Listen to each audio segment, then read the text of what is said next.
Monsieur le Président, mes chers collègues, il est évidemment difficile de faire des comparaisons d'une année sur l'autre en pleine crise sanitaire. Certes, l'endettement est à la hausse, mais dans un contexte de crise, nos efforts à court terme doivent être tournés vers la sauvegarde de l'économie. Nous n'avons d'ailleurs voté ni contre le budget modificatif, ni contre les crédits supplémentaires liés à la crise sanitaire. Il faut cependant rétablir quelques vérités sur l'endettement.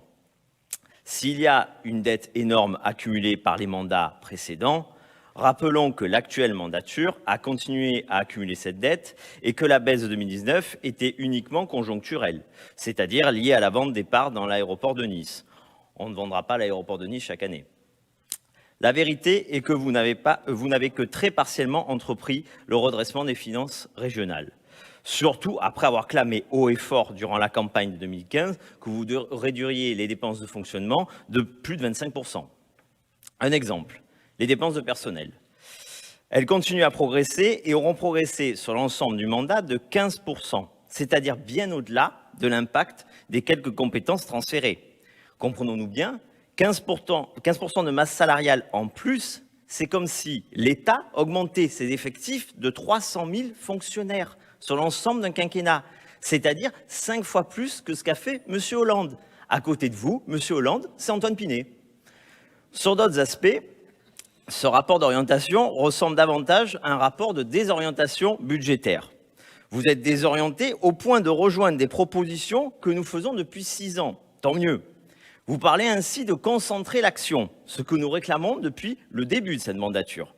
Vous parlez aussi de lutter contre la radicalisation. Tant mieux. Faites attention, à ce rythme-là, c'est plus en photo avec Jean-Luc Mélenchon que vous allez vouloir être, mais avec Marine Le Pen. Tant mieux aussi. Restons un instant sur votre volonté, ou plutôt votre velléité de concentrer l'action autour de quelques priorités. Car, on le voit, alors c'est peut-être une erreur, mais en page 8, on se retrouve avec 4 priorités, et en page 13 du même document, on se retrouve avec 7 priorités. Bon, passons. Par ailleurs, vos orientations demeurent marquées par une vision technocratique, et c'est dommage en pleine crise. On prend l'exemple de l'objectif numéro 1 sur le climat. Il y a des projets intéressants et utiles, nous en avons d'ailleurs voté plusieurs. Mais faut-il vraiment commencer la présentation des objectifs de la région en citant pas moins de 24 dispositifs, cadres et actions transversales? En matière économique, vous annoncez plus de moyens, plus de participation, des axes clairs. C'est ce que nous demandions depuis le début de la mandature. Pourquoi a-t-il fallu attendre la crise? Sur l'agriculture, vous indiquez que 2021 verra la première année d'un plan global. Là aussi, que de temps perdu depuis 2015. Vous prévoyez, par ailleurs, de soutenir les commerces fermés durant la crise sanitaire par une aide au loyer de 500 € pour le mois de novembre. Nous vous soutenons sur cette démarche, bien évidemment. Pour autant, une aide de 500 € est utile à un petit commerce. Elle est moins, malheureusement, à un restaurant de taille ne serait-ce que moyenne. Ne pourrait-on pas avoir un barème progressif plutôt qu'un forfait? Ne pourrait-on pas également prolonger cette aide sur décembre, voire janvier, pour les commerces encore fermés? Voilà des suggestions constructives. Il en va de même pour la lutte contre la radicalisation. Nous saluons naturellement la démarche, mais que proposez-vous? De nouveaux médiateurs? Pour quelle efficacité?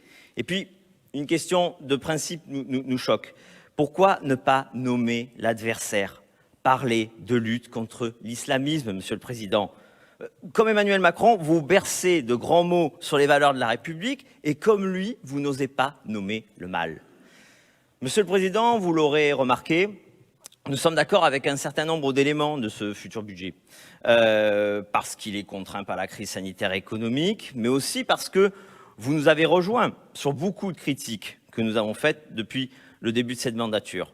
Alors, une question se pose. Pourrions-nous voter demain, compte tenu des circonstances exceptionnelles, pour ce budget primitif, pour ce futur budget primitif?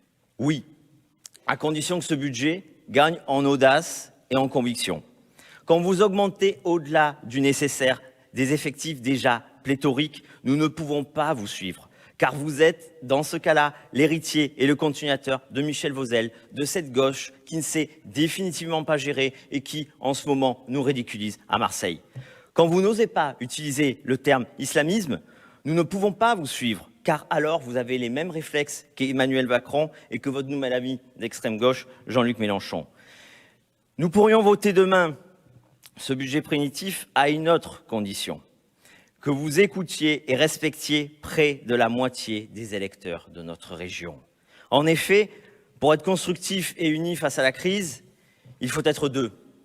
Or, jusqu'ici, votre sectarisme systématique face à chacun de nos amendements, motions, vœux, dont vous partagez souvent d'ailleurs le contenu, ce sectarisme vous a empêché de saisir cette main que nous vous tendons régulièrement dans l'intérêt supérieur des habitants de notre région.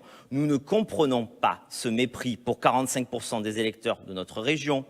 Pour nous, il n'y a pas et il n'y aura jamais de citoyens, d'électeurs ou d'élus de seconde zone. À ces deux conditions, Monsieur le Président, nous pourrions demain voter le futur budget. Je vous remercie.